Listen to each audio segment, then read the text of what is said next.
Với đội ngũ nhân viên giàu kinh nghiệm và khát khao sáng tạo, cùng những trang thiết bị âm thanh ánh sáng ngoại nhập hiện đại, công ty chúng tôi sẽ đem tới những lựa chọn dịch vụ mang lại sự hài lòng tuyệt đối cho quý khách hàng.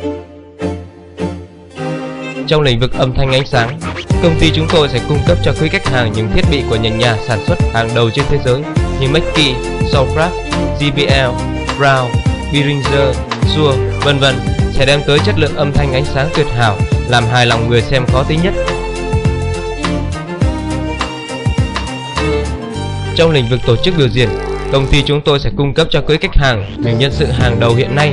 Họ là những đạo diễn, diễn viên, biên đạo múa, MC, ca sĩ, được đào tạo qua nhiều trường lớp và hiện nay đang làm việc tại nhiều trường đại học, cao đẳng, đài truyền hình, trung tâm văn hóa trên cả nước.